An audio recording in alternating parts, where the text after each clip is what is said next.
we are in the playoffs. And Whammon, thank you for being here with me today because we have some insane, absolutely insane matchups today. Not only are we starting off with loueMT versus LucifroN right off the bat, today we're also looking at Marine Lord versus Wham, Anaton versus Beastie, Puppy Paw versus Vortex. This playoff bracket is stacked to the top and I'm all for it. In fact, let's just take a quick look at that gorgeous, gorgeous playoff bracket right there.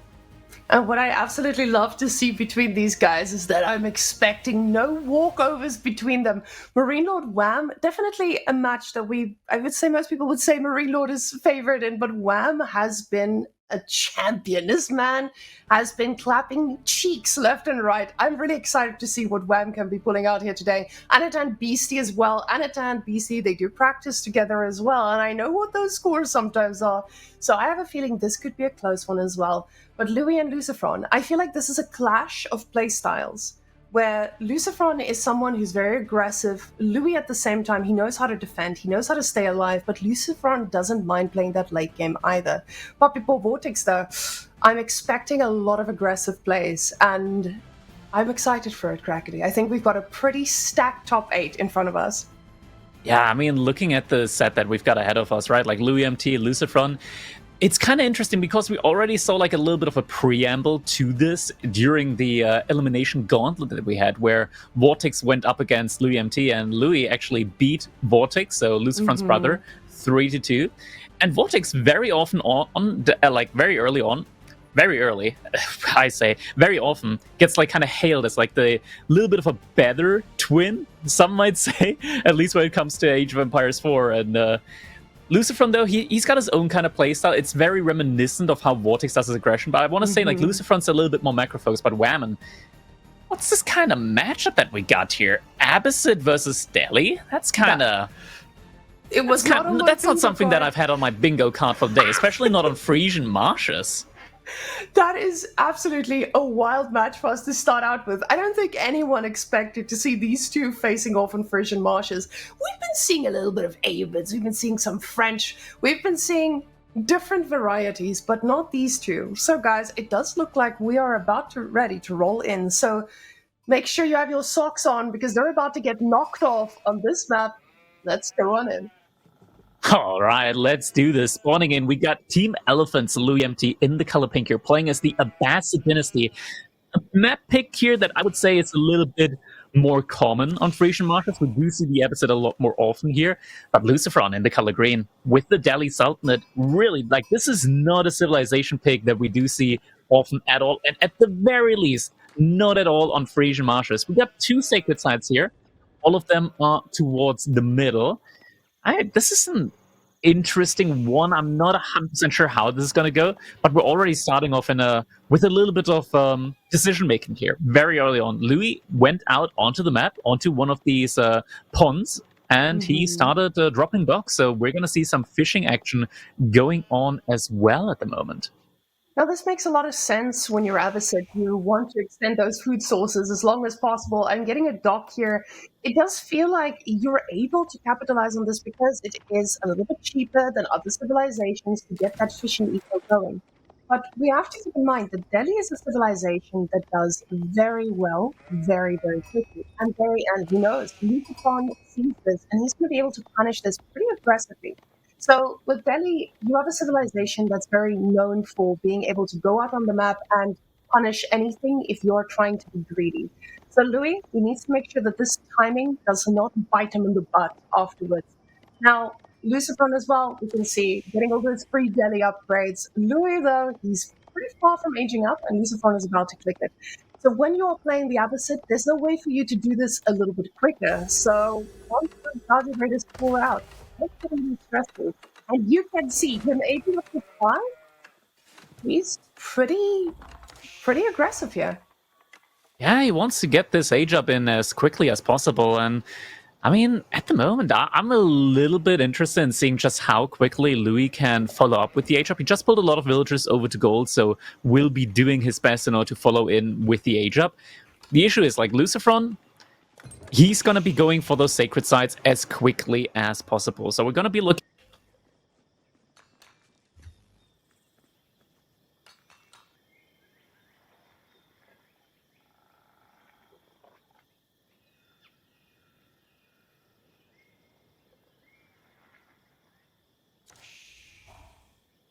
Now, we do see that Louis has stopped on 3 boats, which makes a lot of sense when you're in a situation like this. You want to not deplete those fish too quickly.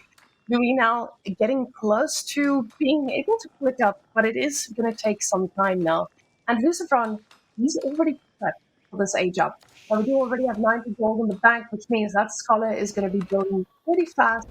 And now I'm just waiting to see when the wood comes on with some Gazi Raiders here on out. So the question is just how long did it actually get there?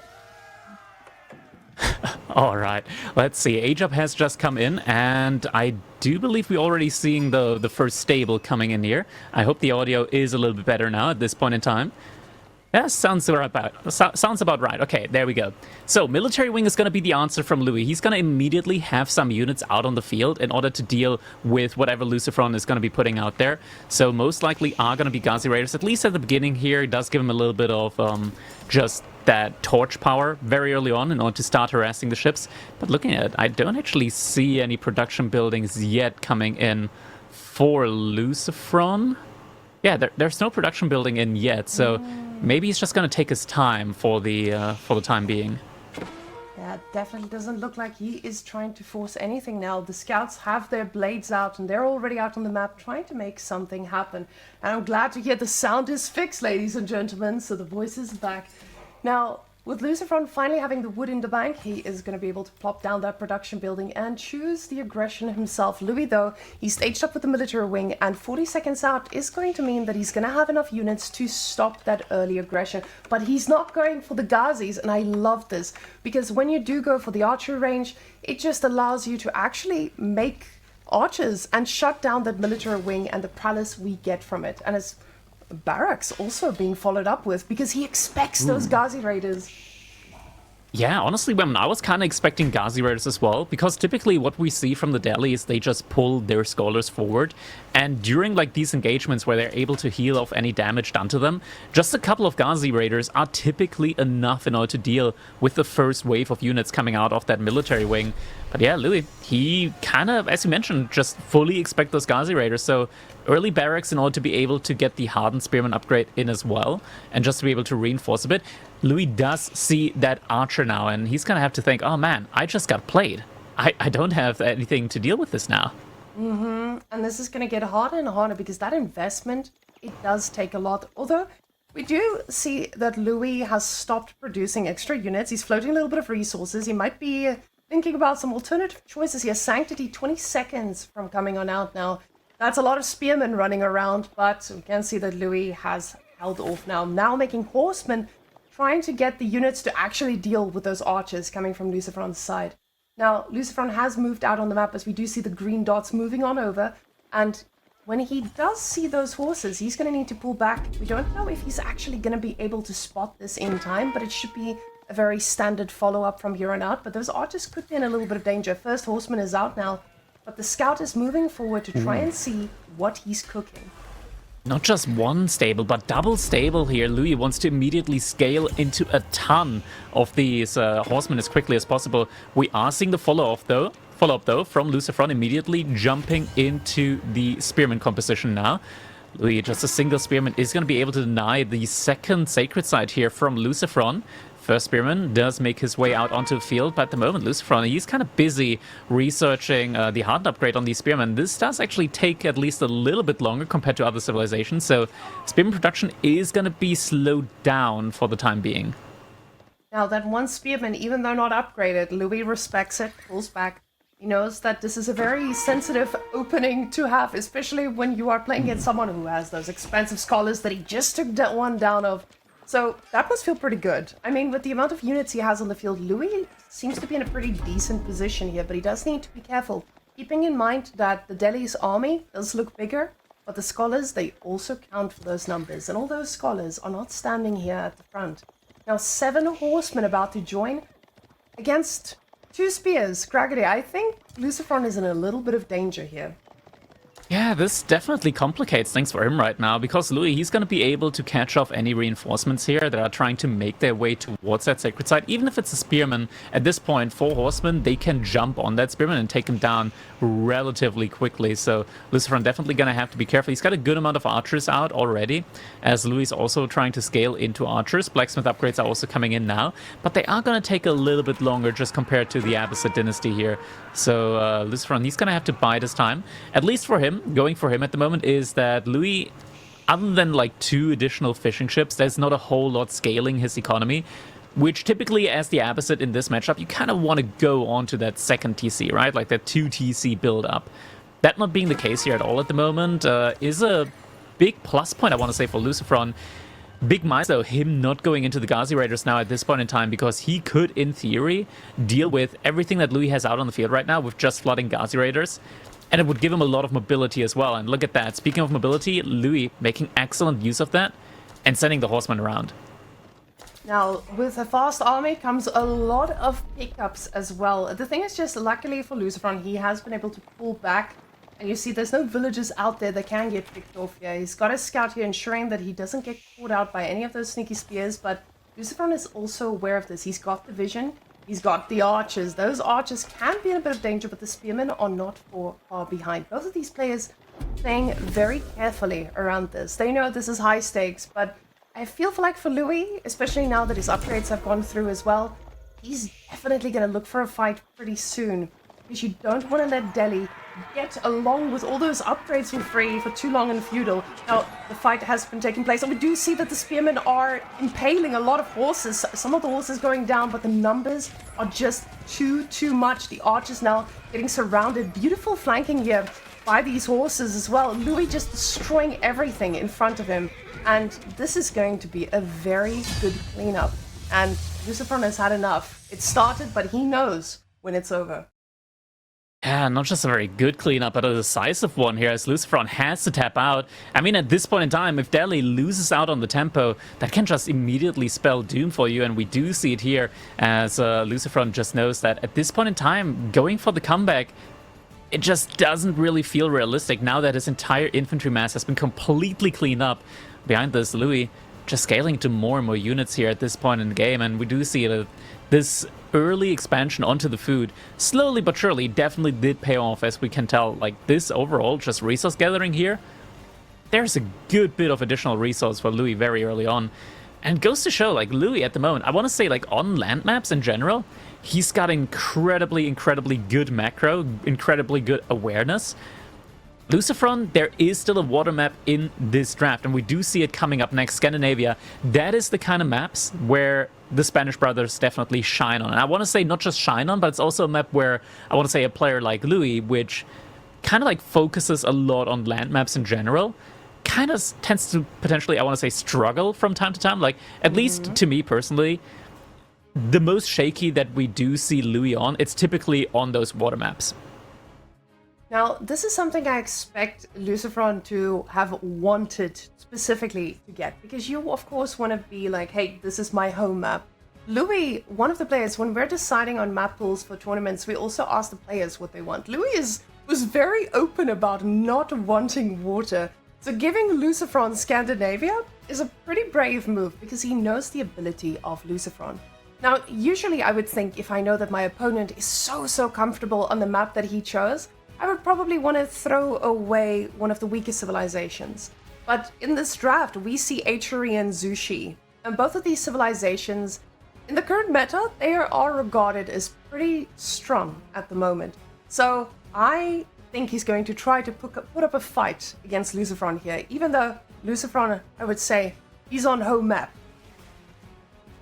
The thing is that we got to keep in mind is that in general, the HRE, they're very good on both land and water maps, so excellent here for them. Usually, they're pretty good on water maps, but in the current meta, they really like pro scouting. That's not something that you do in these kind of hybrid situations, so it's going to be interesting to see just exactly how Louis is going to be playing this, if this is going to be a fast feudal into water aggression type play. We actually do see here some head-to-head stats here. These two players being very evenly matched throughout their just overall like tournament career here, and we do see like a 4-4, like 50% win rate, and a very even game count between them as well. Yeah, this is some very close stats here between these two players. Especially considering that these results are quite recent. We've seen a lot of these head-to-heads where some of the results are quite old and some of them are quite new. And in this case, we actually have some recent encounters. So what happened between these two, if we think about their lifetimes, LucifroN was very predominant in the early stages of AoE. I would say for the first 2 years, LucifroN was the guy to fear. Louis came up a little bit later. So now, though, Louis is a contender for taking down the top of the top. So we know that Louis is no one that anyone is scoffing at. And LucifroN, he was, and hopefully is, still a king on the water. Now, I'm expecting to see some great things from LucifroN. Not even if it's not just in this event, in the future ones as well. Because with LucifroN being back, even after a short break, he definitely came back swinging. Now, Louis, though, for the rest of his draft, he's in a pretty good position. But guys, we are about to go into Scandinavia. HRE versus Zushi, two of my very beloved civilizations. Let's go see how this one plays out. All right, and we are jumping straight into this one. LucifroN here with the Holy Roman Empire in the color green. And what do we have here? Is it going to be a water opening? It is not going to be a water opening from Louis, so as expected, it looks like this is going to be more of a fast feudal age into potentially water aggression play. Something that we do kind of see from time to time from Jushi's legacy is that they just are going to go for an immediate fast feudal age play, try and drop a dock as quickly as possible, get an archer ship out, and do damage before fish really starts paying off for their opponent. But it's a very tight timing there. Yeah, it's a tight timing, but recently I saw a practice game between two players where Zushi just did not care about the water and absolutely obliterated them with a fast cancel Lancer situation. So, honestly, I feel like Louis is the type of player who can pull anything out of the hat, and we could be in for a nice surprise. But like you said, pretty standard opening from Zushi if you are not going to go for water. This does feel like a civilization that has a lot of answers in the current meta as well, especially when you think about where that juicy meditation garden could be going. So if I'm thinking of a meditation garden, I see a double stone very close to my base as well, with a lot of wood there too. So very easy to get those docks upgraded, but I know that Zushi, again, because they have so many choices, they could just, yes, go over there. We do see some juicy berries, some gold. But it is a little bit more of a risky move to go out on there. But we do need to look at what the sheep situation is going to be like, especially because he doesn't have that water eco coming in for him anytime soon.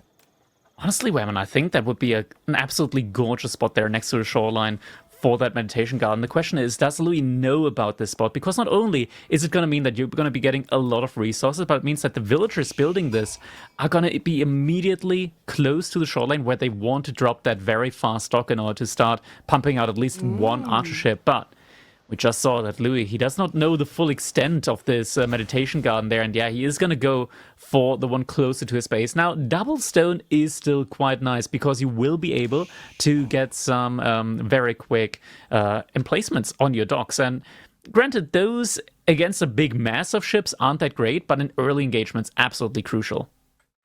I think I'm Vodafoning. I think in this scenario, he is going to have even more answers to whatever LucifroN tries to do. The thing is now, is LucifroN going to be able to hold the water? And I think that might be the question for us here. Now, we do see... Ooh, guys... I think we're disconnecting, are we? Yeah.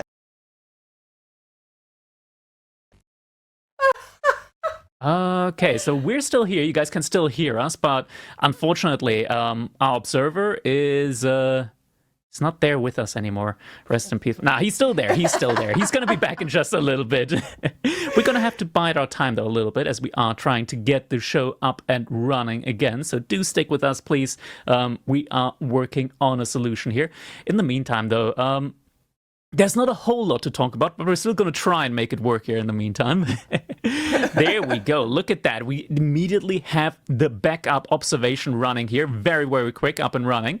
And Archon Chapel is going to be the immediate follow-up now from LucifroN, rushing up that Archon Chapel. Meditation Garden almost finished. We do see Louis already pulling a villager close to that shoreline, wants to get that dock up as soon as possible. But the window, we talked about it, it is fairly thin. And not only is LucifroN on his way to age up at the moment, but he's also preparing for dock on the other side, on the other river there. Now, that usually leaves the question, if you do dock the other side, are you going to have enough power to take down one, at least?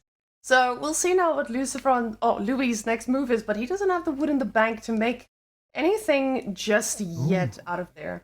Now, with Louis now docking both sides, that was a pretty heavy wood investment, but it does give LucifroN the time to also just age up. So when he does reach that age up, he is going to be able to make a ship or two to shut this down. Well, we do see he's going to redock that side too to keep it under the wraps. So yes, I do think that our game sound is out, guys, but we will just make some very interesting noises for you to listen to. But it is what it is. We also have Gaia turning on LucifroN, and yeah, this dock is not gonna go up. Now, Villager trying to pull some shifts there on that female Villager. Yeah, it's just a little bit of a Villager fight here at the moment on that shoreline, and yeah, I'm gonna try to do some sound effects here as well. Okay, yes, I was gonna say, you do the sound effect while I'm casting, and we'll do it the other way around. All right, ship coming in. Are we gonna get any shots off? But with the ships now from both of them, we can see that Louis, he went for double galley though, and with double galley, I'm just gonna. They're struggling. Having a stroke. Yo, guys, it's because of the high level plays. They just are struggling to keep up. But LucifroN, he is investing a little bit more into the water right now.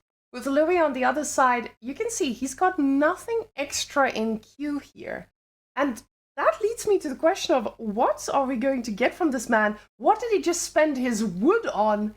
And now we're getting an emplacement. Finally, there is some action from the dock itself, the stone being put to good use.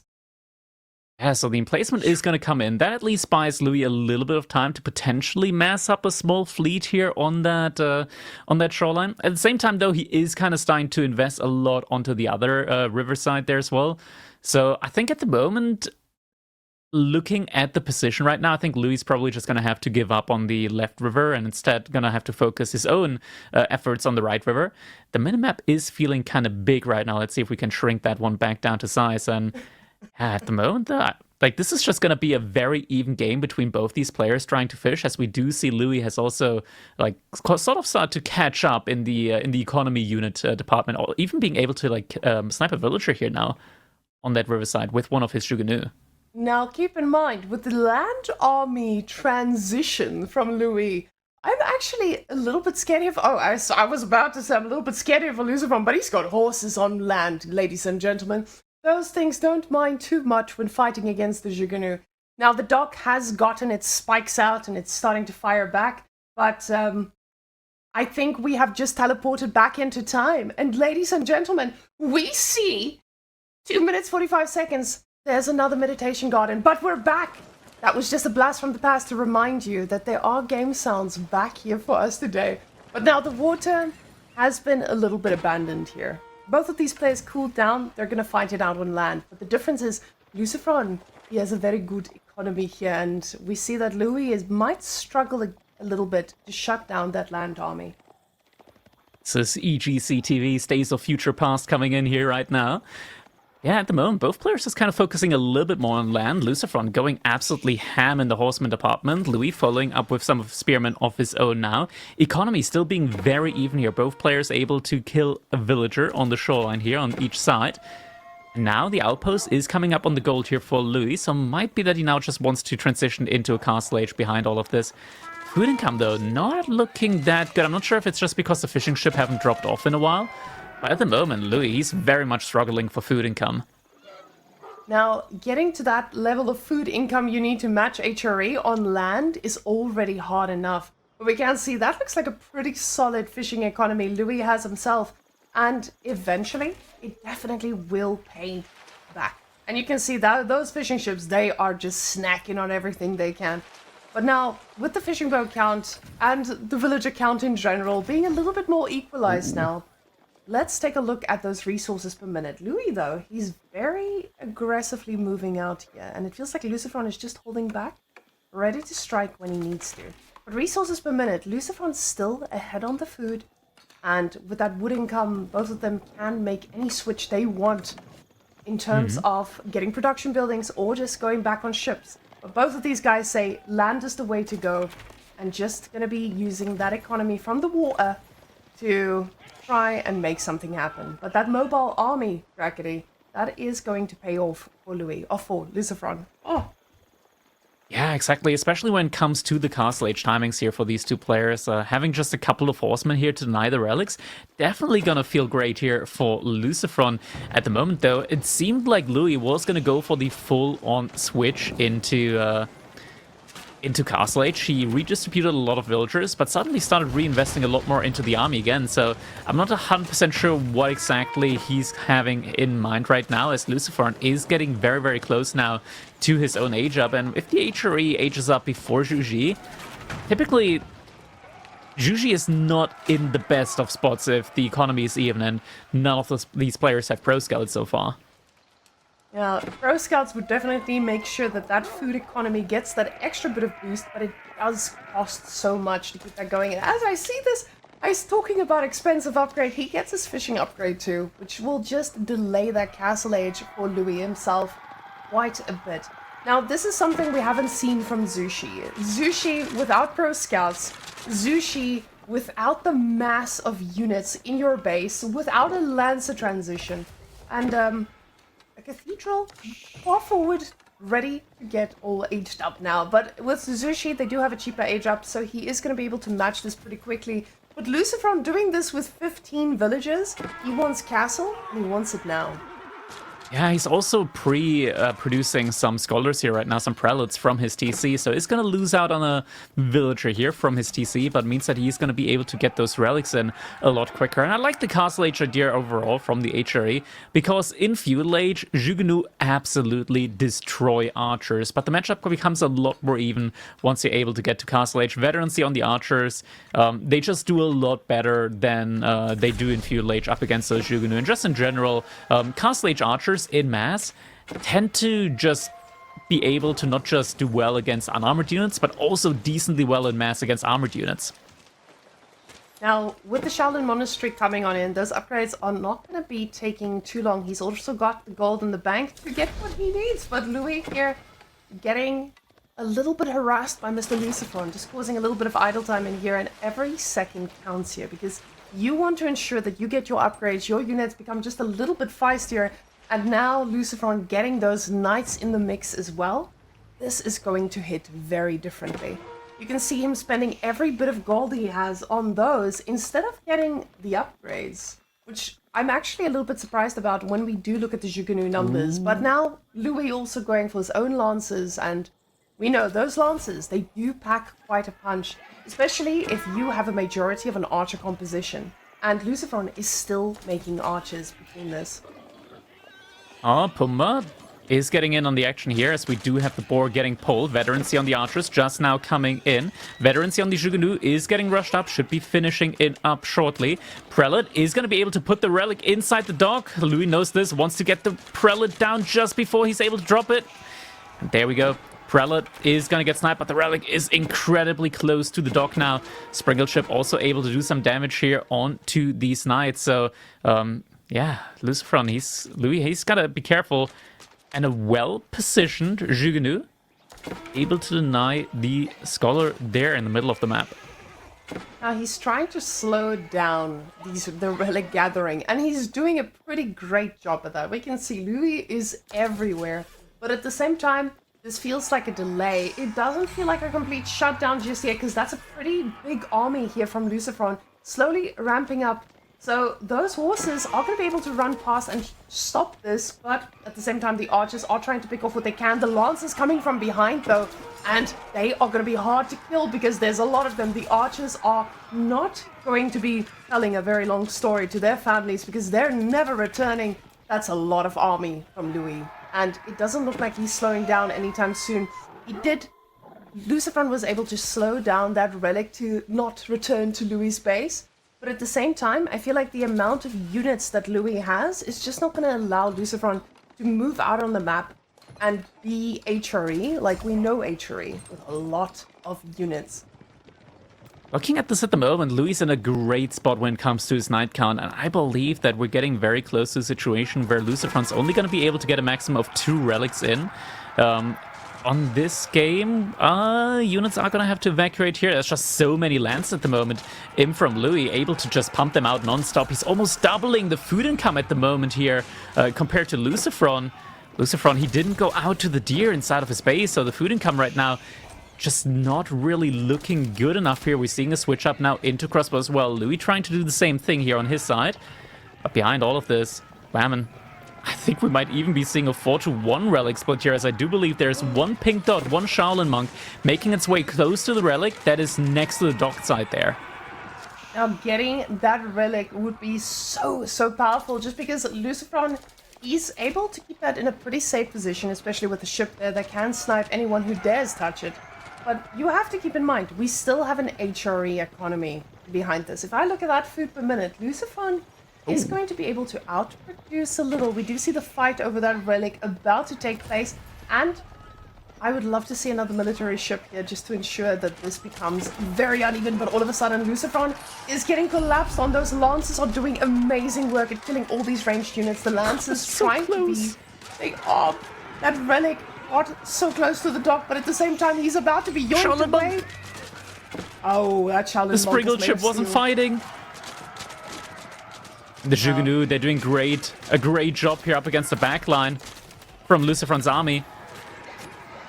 Shaolin Monk, he's going to make out with the relic now. He's going to be able to run away. Unit's able to buffer out, and that means that Louis, he's going to be able to secure 4 relics up against the HRE. So the Regnets, now it's not really looking that tough, right? And Louis, he's expanding out onto the map because he knows that LucifroN right now, he's very much preoccupied with that left side on the map. And yeah, if there was just like 1 to 2 knights, he could really do a lot of damage here to Louis' economy. By the way, that economy just skyrocketed up to almost 2,000 food per minute here, actually on both sides. Looks like those fishing ships are able to get a trip back home, able to drop off some of those resources. And now this is just all getting put to use. We are seeing more and more crossbowmen getting queued up, and the crossbow army is looking pretty good now for LucifroN. The question is always, is it going to be enough? Because soon we might be seeing some Nest of Bees coming in, and Louis behind us also just banking up a lot of resources.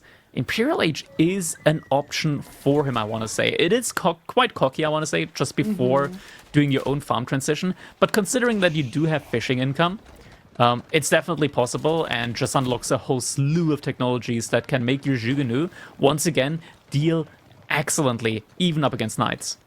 And this is also something that people usually ask, but isn't HRE the late game civilization? Loves playing in the late game. Yes, but Zushi is definitely also on that list. The techs they have access to, the units they have access to, makes them pretty tough to handle in the late game. And the fact that they don't need as much gold. And keep in mind, this is not just a normal Zushi. This is 4 relic Zushi with food from the water. So we are definitely not going to be dealing with this like a normal HRE does. LucifroN knows he cannot let this game go on too long. He did not get enough relics to make this a late game situation. So he is moving out on the map, trying to find a little bit of damage. He does pick up 1 villager here, and now army is going to be next. At the same time, looks like LucifroN doesn't feel like he can really do enough damage here inside the base of loueMT, and at the same time, Louis now going for his own raids, Knight infiltrating the base from LucifroN, and yeah, villagers are gonna have to evacuate. We're gonna see the army now rally all the way back over here.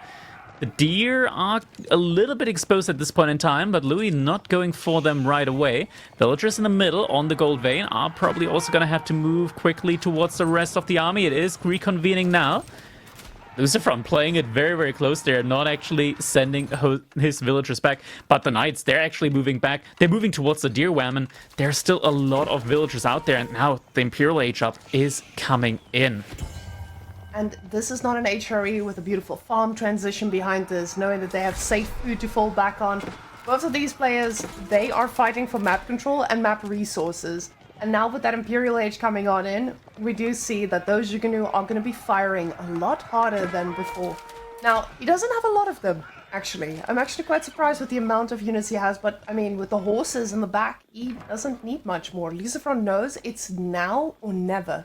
He needs to find the damage. He needs to be able to shut this down. But the problem is, I don't think there's a place he can go to shut this down.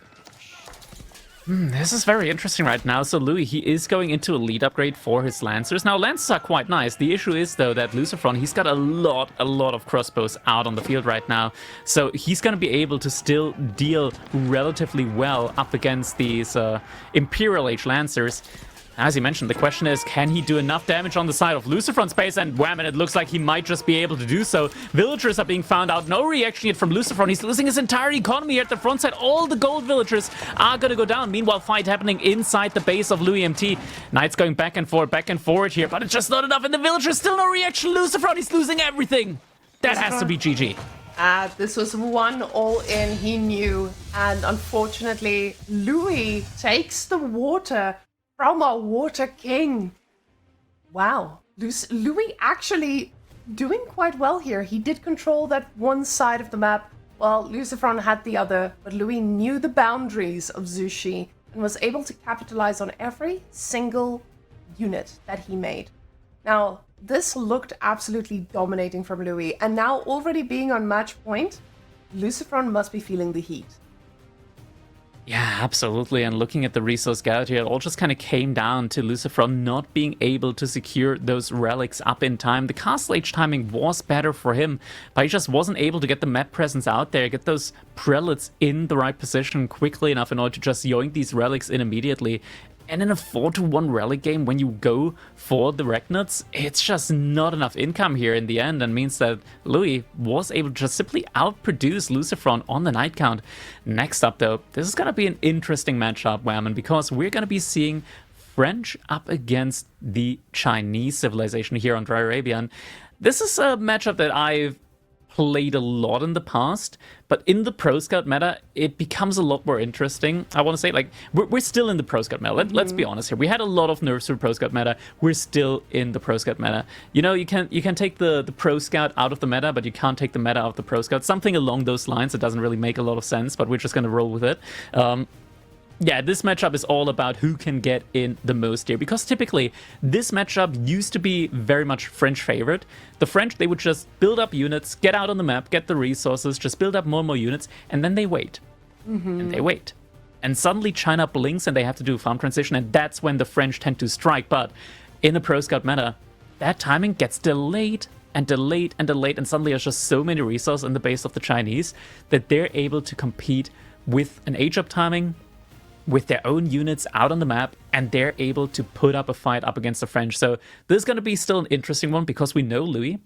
We know that sometimes he likes to make a knight, he likes to make another knight, and he likes to forget that the archery range actually exists in the game. So he just keeps on making knights. And he's one of the first players, I want to say, that really like invented the I forgot how to queue up archer meta for the French. And I can respect that. I can respect that, because nobody makes it work as well as Louis. Now, I was about to ask you to explain the whole matchup to me, but I remember the days when French would have a knight, and that would be the advantage they had. They would be able to pick off a villager here or there, shut down what they need to. And the thing is, with what we were seeing from Louis, he likes the late game. He can delay the game to ensure that he gets to where he wants to be, but he knows when to strike and when it actually matters. So I'm really excited to see what he's actually going to be doing if he goes for that first night. Because with Louis, I feel like all the cards are on the table, and he will decide what he's serving us today.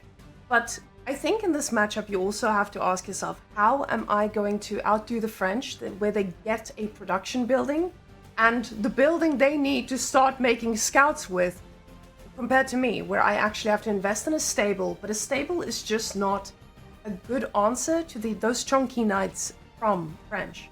So is this where you have to go and then invest into a barracks as well, which also just delays you even more? I feel like the matchup, because of Pro Scouts, it's just not what it used to be. And China, they were forced in their base. But now, that's not the case anymore. Let's see how these guys do move out against one another. LucifroN on China in the green, and Louis on French in the pink. The Chad from China going up against his home civilization. Yeah, we're starting off immediately with Dark Age Wheelbarrow coming in here, and man, this is quite tough now for LucifroN because this is already match point. Louis right now leading 2-0 in his set up against LucifroN, and it is only a best of 5, so this is a decider game now for Louis. He might potentially be able to close out the set right here and now. And yeah, we do see LucifroN opening up with that no IO opener, which does already kind of like tell the tale of what he's going for. It is going to be that Pro Scout play. Louis, he's playing it a little bit slower. He's going to take his time. He's going to research Wheelbarrow. He's going to get a couple more economy upgrades than LucifroN very early on. Granted, China, they're not really into Wheelbarrow early on because it reduces the amount of taxes, and no real country ruler really likes to reduce the taxes that they earn, so not going to be any early wheelbarrow here from LucifroN. Instead, he's just going to go straight for that fast Pro Scout play. Louis, he's going to play it slower, but means that his economy is going to scale better as the game goes on. Now, I noticed in Twitch chat someone calling out the fact that Louis does like French. LucifroN is also a player who's been playing a lot of French, so the fact that Louis chose French is not just a denial of, or it's not just the civilization he's comfortable in, it's a denying it from your opponent, especially on these civs that he is so comfortable with. A lot of civilizations have not seen the light of day as much based on what the meta has been. But both of these players, very, very deep civilization pool, and they know exactly how to make these things work. Now, Louis is getting pretty close to the age up, and that's what I absolutely love about French. The fact that you can get that wheelbarrow and basically match the age up timing, just because it is that little bit cheaper. It does feel pretty strong for a civilization to be able to do that. Yeah? I gotta bring your attention to something. The amount of sheep that LucifroN has found so far. It is not looking good for him. He's found a total of 3 sheep. Now that doesn't feel good. That does not feel good. And, you know, sheep RNG, it's something that we all gotta live with. It's very similar to cave diving. At some point, you're gonna eventually, like, have a game where you're only gonna find 3 sheep. At some point, you're gonna have to go cave diving. You're gonna have to say goodbye to your family. It's gonna, like, we're all gonna be there at one point in the game. But this still feels rough. This still feels rough. It feels like now you're in a little bit of an impasse where you just cannot return. You have to get those Pro Scout deer back. Okay, actually, never mind. It's fine. LucifroN, he just found all the sheep in the corner. We're fine. We're fine. Get back out of the cave. You don't have to proceed any further. The thing is, now we see Louis and LucifroN both going for the same side here. And there was quite a bit of sheep on Louis' side at the bottom that he had not picked up. Now, Louis being the one who's going to be a little bit hungry. So we'll see if they get to pick up the last ones. One of those villagers being a little bit stuck, doing the dance for the meat. But he's having fun. Yeah, he needs a little break. A little bit of workout in. Beautiful. The knife out. Now, LucifroN does age up first, but of course, this is China. There's nothing crazy coming out of them behind this. We just know he wants the wood, he wants the gold, he wants Pro Scouts. So he is going to enjoy that little bit of extra time that he has. But Louis, surprisingly enough, is not floating the food that he needs to instantly make a knight. Yeah, it looks like he's just gonna forego the immediate knight and would rather go for the much, much quicker Pro Scout timing here. Actually, never mind. One quick drop-off has enough for the knight, means that he's not going to be able to click that Pro Scout upgrade immediately, which he might not need, since that knight will buy him a lot of presence on the map in order to just, you know, get more time in for his own Pro Scout later down the line. And we are going to be seeing the opening here with the barracks from LucifroN. We talked about it earlier, that the early spearmen are definitely going to be needed here up against these knights, just to not only give you any semblance of map presence out on the map, give you the security to move out on the map, but just to be able to compete and maybe even deny some of the pro scouting on your opponent's side. We do see professional scouts now queued up for Louis as well. He's queuing up some more scouts as well. And LucifroN, he just needs a little bit more wood in order to be able to queue up his own pro scouts now behind this. The problem is that barracks opening, it's exactly what he needed to stay in this, of course. The problem is the pro scouts are going to take a while to get going, and the sheep does not last very long. That investment on the spearman is going to be costing so much. He is getting his pro scouts right now, and it should match the timing from Louis too, but the difference is Louis is going to have 3 scouts on the map, and he's going to be starting bring those boys back to the base. A Oh, sheep no. pays the price, though. Minus 200 Disgusting. food right there. But Pro Scouts can also carry sheep, so maybe we'll see that sheep making its way home at the end of the day. Now the stable finally getting built here at the back. It took a while, and Louis already making archers. Crackety, I think you cursed him. He found the archery range, he found the button, he was like, oh wow, French can do this? And now This getting exists? archers. And it's a great We do have the response. first deer coming back, though, so that means that LucifroN at the very least is going to be getting an immediate 350 food in. And when thinking about it, like, what resource do you want to spend when you're getting Pro Scouts in? It's gotta be food. So the wood, the archers here right now, they don't really synergize that well with the Pro Scout play. And ooh, don't move. Okay, it's okay. Nobody Let's make the noise. People are cutting wood right now. That's the wood cutting noise. Maybe we gotta do Experiment. the noise of like the old routers from back in the day.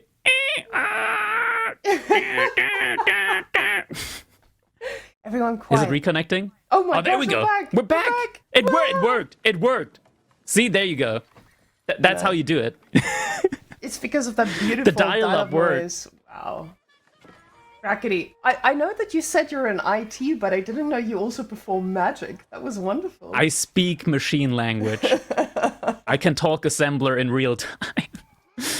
Oh, Now- man. But yeah, like, we're getting the Pro Scouts in, and I do like the army composition at the end of the day just a little bit more when it comes to, like, horsemen and spearmen in combination with the Pro Scout. But it always depends on just being able to get the surrounds and being able to take the fights with the correct approach, just having your spearmen on the knights and not the spearmen on the archers, because if that happens, you're kind of doomed. Now, the question is if he's going to be able to get both these deer packs with the growing... I was saying the growing army from LucifroN, but he stopped making units all of a sudden. Oh, never mind. Never mind, he's clicked it. He heard me. Guys, he heard me. He's going to be making a lot more units. And I like the horseman follow-up here. So this is going to make sure that he has that mobility to catch out those lumps of archers that are running around. Louis, though, he's got a lot of archers. And I know what you mean with the whole... They just don't sync well with the Pro Scouts, but the knight numbers are starting to increase too, and it is going to feel pretty good when he gets to do that. Now, LucifroN, he's got 10 spears, so these knights are going to have to work really hard not to get themselves impaled, though. Yeah, I like what LucifroN did there. He had a scout over on the other side, spotting out Louis' army, and the second he saw the amount of archers, he immediately queued up additional horsemen, because now he knows, okay, my opponent has a lot more archers than he has knights, so I gotta also get a lot more horsemen in. And that's gonna be the army composition now. Louis, though, also a lot of villagers and gold, so is gonna be an additional knight pump now, as we do also see a second stable being added behind all of this. Now, getting that second stable is just another sign of aggression, and we've seen this from the man. The man knows how to aggress. More deer making their way back. And it's actually quite interesting to see that both of these players got both their deer packs. There were no crazy shenanigans in the end. They were not greedy. They didn't try to go all naked for it, but the horseman found some archers. A knight, though, he just smacked that horseman in half. Oh my goodness. Yeah, we're getting a little bit of that classic melee pathing here, a little bit of that melee brain going as the horsemen didn't quite get as many hits in as I feel like they were owed there, and that's going to be 2 horsemen going down. That's quite a lot of value lost now in the military for LucifroN, and looks like he is trying to go for an age up now behind this. He's lacking a lot of gold for it, though. I think he just pulled a massive amount of villagers over to gold. And you can see he is keeping those protected. He knows that there are some stray knights trying to pick up a villa or two. Both of these players not losing a single one just yet. It just shows you they respect one another and they are not going to be taking any chances here. Those spearmen looking at those knights very aggressively. But behind this, Louis is not thinking about Castle Age. I want to say this, but I know the moment I do, he might just be having those thoughts behind it all. Now, LucifroN ready to click up any second now. And the question is just if Louis is going to be using this time to actually just collapse and keep making units. With him now getting +1, this might mean some aggression, but China is pretty good at not dying. Yeah, this is only +1 pierce damage, though, not pierce armor, so I feel like if Louis were to dive the base of LucifroN right now, he would lose a significant amount of units. Now, LucifroN right now, all he has to do is just get as much gold in as possible to be able to produce enough knights for when that moment comes, for when Louis will want to go for a dive, because his knights are only going to be taking 1 damage from these archers. Meanwhile, he's going to be able to just do a lot more damage against these knights, and yeah, with his own lancers. And the archers as well. We do see the H-up now coming in. Double knights immediately in queue. Veterancy on these spearmen as well. Very, very important. That's a lot of health that you're getting there. A lot more hits that you're going to be able to survive. And most importantly, a metric ton more bonus damage that you will be dealing up against these Royal Knights. And what I love to see is the fact that LucifroN instantly goes towards the Lancers too. Now, getting those Lancers out, obviously, we love a good French Knight, but a Castle Age Lancer, they do pack a punch, and they do take a bit of a punch as well when your Spearmen are trying to get through to the Knights. So, LucifroN, I feel like he has a pretty good position of defense here, but he does respect this. Although those villagers, they do look like they're in a little bit of danger. It does look like that Imperial official made it safely, but all of a sudden, it looks like Louis is respecting the amount of spears here. Not trying to overcommit, but at the same time spending every bit of resource he has at making this work. Now, the thing is, we do have veterancy, we do have lancers, and this is going to be a destruction. Is it though? Because there are enough archers to still be able to one-shot these Castle Age Spearmen. Now the follow-up is coming in. Lancers just going for that duck and dive, weaving in and out. But the archers are being left behind. Archers are going to start going down here. And once the archer mine starts thinning out, these Spearmen no longer get one-shotted. That's when they finally are able to start getting some hits in. And yeah, LucifroN able to keep map control here. Louis still so far away from the H-up. He's got a huge Knight mass though. And if he's able to find his own way to Castle Age, Royal Institute could definitely pump these Knights up through the roof. I'm talking about like not just a little bit, but like 20 times plus 80 bonus HP worth on those Knights.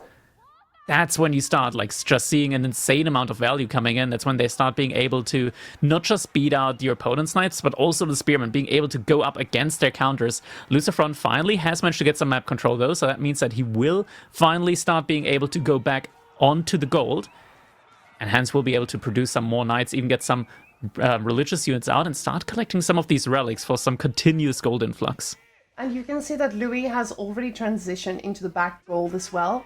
He recognizes like, hey, I'm gonna need a lot of gold once this Royal Institute hits. And the fact that he's kept making knights means that he is comfortable with going that Royal Institute. We've been seeing a lot more Guildhall plays from players. The problem is just that food situation.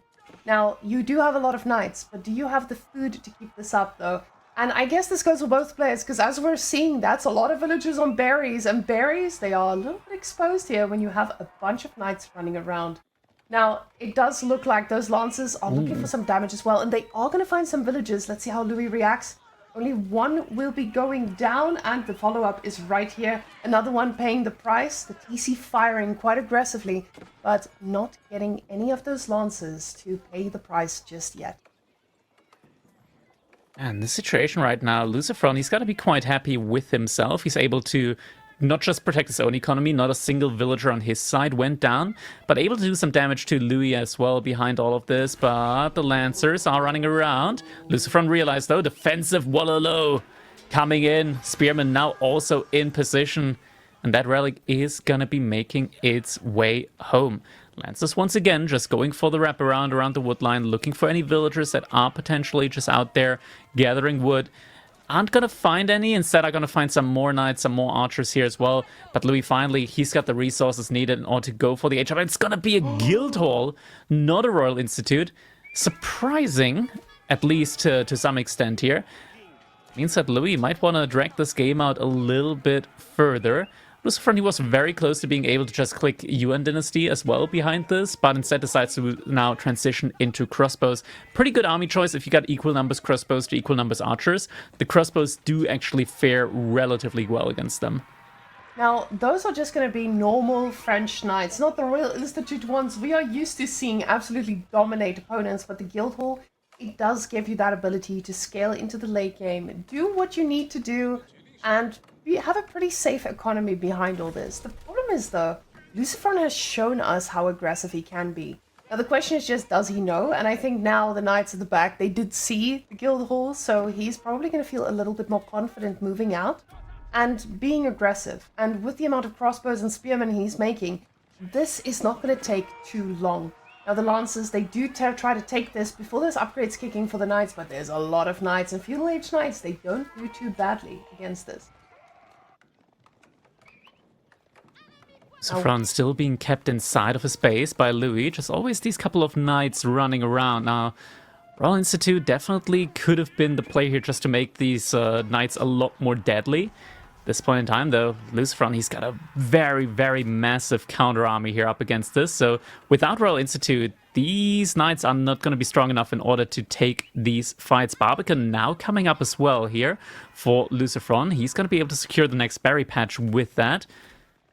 Both players just trying to survive on the resources out on the map for as long as possible. Trying to not have to go for that farm transition yet. 2 relics in at the moment for loucifroN. Hasn't really moved out to any more relics yet, mainly because his scholars have died. You know, when we see someone go for the Barbican in this scenario, you know, the Barbican, for those of you who don't, Song Dynasty is going to make sure that China stays up to date with that villager production, but he's got a lot of wood. And this is massive. That's massive. That was so expensive. Now so many Knights going down. That is crazy. Again. All the Knights are getting trapped. The wall at the top side, the pathing, they went the wrong way. And Louis, he just lost so much army value. Destruction value just spiked like 2,000, 3,000 resources there. And not even Royal Institute could have helped there. You needed more than Royal Institute to keep those boys alive. Now, what was very surprising for me is that that was not a full wall, and the Knights just changed pathing. I wonder if he saw this wall and he was like, oh, I need to go the other way, but just lost focus for a second. Now, Louis, he's moving out with all those archers, and the problem is, yes, that is a lot of spearmen. They do get countered by archers, but now this is starting to be a little bit scarier. We don't see any more mobility coming out of loucifroN, though. And as I say that, he gets horsemen instead. With the keep now being built in the base, we know Louis is aware this might be... He's pulling the boys. He's pulling the boys, but the keep goes down. It gets cancelled, but a lot of resources do get destroyed through that cancel. A lot of the torches did go through. He had to delete it. He had to cancel it, but now he's not able to place it again. He just pulled so many villagers to try and build that keep. That's so much idle time now on the economy behind this. Well, loucifroN, he's just making more and more units. It's a large army mass. Army value still relatively even, but when we look at what the army consists of, spearman crossbow up against knight and archers, the crossbows do fine even up against the archers, but the knights are going to get absolutely obliterated by both these units. And it feels like Louis is still trying to make something happen. The problem is just, we know China. China is a civilization that very, very carefully expands, and now getting walls as well, it's going to get harder and harder to do that level of damage. Now the farm transition coming on out as well. We still have a safe gold here at the back. So loucifroN is in a pretty good position to delay this game as much as he wants. And Louis, he's going to need to make something happen. With those knights he's got, he's going to be able to do some damage. The problem is just, it doesn't feel like it could be enough against this economy that's set up at the back. Louis just doesn't have that transition in his bank either. He doesn't have that opportunity to go for a transition. It feels like he needs to do damage, and he needs to do it now. The Knights are running in now. Barbican, though, able to protect the villagers, able to give loucifroN the intel on where those units are at the moment. Behind this, though, Louis, he does still have that guild hall, and it has been ticking in the back all this time. So probably looking at roughly 1,200 resources at the moment that are in that guild hall, I want to say. And the question is, like, I'm guessing he's got the keep up now at this point in time. Eventually, he's going to be able to pull the food out of the guild hall and get the Imperial Ager. And the question is, can he get it on one of the large gold veins? If he's able to do that, okay, we're not even close, 700 food in at the moment. But if he's able to do that, secure one of the large gold veins, he's going to buy himself a lot of time and a lot of survivability, courtesy of those red palace emplacements. Now, if he gets to that point, because as we can see, that is going to be 18 horsemen on the field. And Louis' numbers may look okay, but 18 horsemen is going to be very hard to shut down. All the knights are together. Oh, those horsemen, the next gold. they are going to deny every bit of resource that Louis wants to go for, and they can deal with those archers in the blink of an eye. They've got +2 range defense, and they don't mind taking a little bit of a hit. Now, the knights are still on the bottom side, trying to make plays happen, but loucifroN is right in front of his base, and if he decides to keep pushing, he could be doing some serious damage. More crossbows following up, and Louis, he says, I don't have enough knights, let me make more. The problem is just he's used most of the gold in his base, and he doesn't have another place to go right now with that green blob in front of his base. Yeah, loucifroN at the same time, he's got to be very cautious just because of these knights that are still running around outside of his base. Could always try and go for a dive. Until he's not fully walled inside of his base, he's got to be really, really careful. And even if he's fully walled with palisade walls, these still can be burned down relatively quickly. These knights finding some targets here potentially. Scout does alert though. The crossbows are still gonna be there. Louis, he's getting a good amount of archers in there at this point in time. The chances, I want to say, like, with this amount of archers here, thanks to just this massive discount that the keep here provides for him, the military actually is not looking too bad anymore. Now, with 33 archers, you have a response to most things. The problem is just, I don't know if he has a response to all those units here from Lucy. With 3,000 almost 500 gold in the bank, what is he going to do with this Crackety? Is this where you just buy Imperial? Oh no, he's just going to try and pick off a few knights around here. But Crackety, with this amount of gold he's got in the bank, is this just a position where you go Imperial, you get all the upgrades you could ever dream of, but that does give a little bit of an opening to Louis to try and get control of the gold. I think you don't need to get to Imperial Age before you hit 200 of 200 population at this point in time.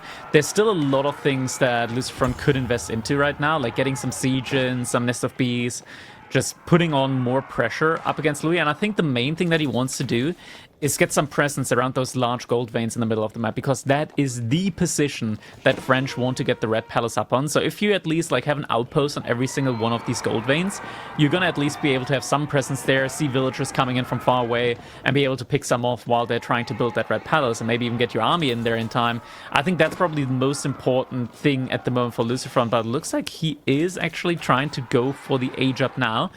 I'm just worried here, Wham, because we know French in the late game can be very, very frightening just because of just how cheap their units are and how hard it is to raid the base of a French player with all of these Red Palace emplacements. And especially considering the Great Wall Gatehouse is not on the farms where we usually see it. It is making a play there into the middle of the map. And now Louis, he's starting to have the resources to go Imperial himself. Now, I say this, and then there's this massive chunk of horsemen that are about to collapse on top of these villages. Now, we do see that the units get a little stepbrother stuck right now, and that is right before the horsemen are about to strike. Basically, what they're trying to do here, guys, is ensure that you do not get traumatized from seeing all those villages die on gold.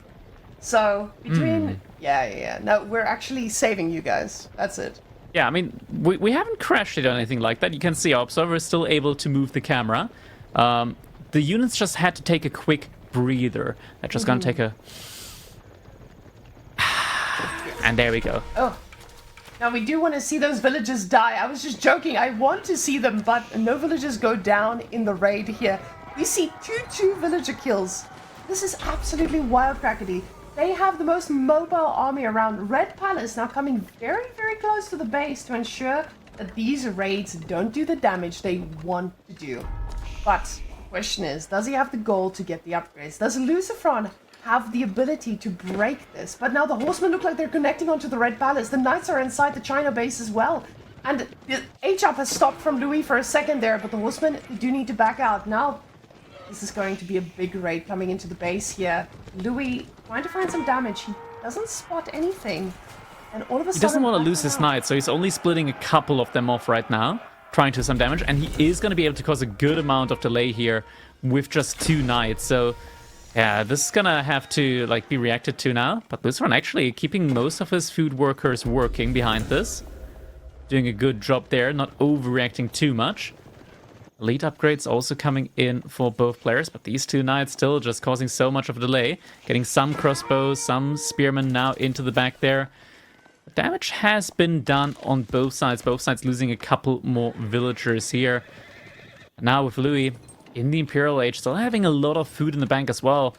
Wow, and these very, very cheap horsemen, or like cheap knights, just cheap units in general, they can be very, very frightening just because it means that for every unit that you kill from your opponent, it's like killing 20% less because they're just that much cheaper. Now, when you're amassing a bunch of knights, this does start to add up, and I mean 30 knights, you are going to need a massive army to handle that. And honestly, I thought LucifroN had this for a while, but it feels like Louis is just forcing him into the game that he loves to play, the late game. And with the Great Wall Gatehouse being this far at the front, it just means that those farms at the back, they are going to be so susceptible to raids. It doesn't feel like this Great Wall Gatehouse is going to be stopping anything except from a few raids onto that front gold. But that is not where you want to be striking China. You want to strike China where it hurts, on the food, on the farms. That's exactly where Louis is going right now. Elite has come in on these Knights. Royal Bloodlines also on the way. We're getting Elite on the archers behind all of this. We're seeing some of the Elite horsemen now also making their way through towards the food economy from Louis. Louis pulling all of those villagers away now, trying to keep them safe. Some villagers are going to go down, but the same is going to happen on the other side now, as Louis is going for the dive now. Keep is getting rushed up inside the base. Isn't really protecting too many of the farms, though, actually. And the spearmen going down in droves. Now the counter-attack here from LucifroN onto the French base, but with those emplacements, he is doing perfectly okay. Now, villagers going down from both sides, but the difference is here, this is a really chunky army that doesn't seem to be going down as quickly as those units from LucifroN on the other side. The horseman numbers are completely dwindling, and he's spending every bit of resource he has. While Louis, he is just being very methodical about shutting down these farms. You can see just burning down, taking out the villager. I think as soon as Royal Bloodlines comes in, Louis is going to commit. He's got the power here in order to completely wipe out the army from LucifroN. Fight is not yet being committed on. Two archers still playing this one very, very smart, getting a lot of damage in. Louis, is he actually going to leave the base right now? I mean, just looking at the army, right? Army value 15,000 almost compared to 9,000. These knights, Louis has to know that his army value is just so much greater right now. And behind this, once he's getting these royal cannons in, or not royal cannons, but just normal cannons, he's going to be able to even do damage up against the Great Wall Gatehouse. Knights are going to connect onto the crossbows now. So many going down. Oh, he did an amazing job at trying to just pick off everything he can. The horses out of position, spearmen trying to impale everything they can, but those French royal knights are just taking every bit of a punch, and now slowly going to be starting to push back with the Sacred Side timer also starting to tick. Louis is in here and he's saying, this is my game, this is my 3-0. LucifroN, you are not ready. And there we go, 3-0. Damn, Louis coming in hot. I'm not sure if we've got a translator ready for an interview for this one, but this was an amazingly well-played set here by Louis. Honestly, I thought like LucifroN would have the upper hand on border, but that was just a clinic put out here now by Louis in this one. He's definitely looking in form, I want to say. Oh, Louis has been looking in form since the Garrison, where we saw him winning a LAN event. And I mean, this gets us excited about Louis, right? Louis was in the finals of the last EGC tournament too. He has been an absolute menace in these tournaments. Soon enough, he'll be playing in another LAN live, which means that there will be no Indian server shenanigans where even the ping can make a difference. And after seeing this from Louis, I think Marine Lord is probably thinking about how he's going to take down this man at the LAN as well. So, Louis, absolutely, he needs to just keep this performance up, go right through, and maybe we'll see him in the finals of this EGC event yet again.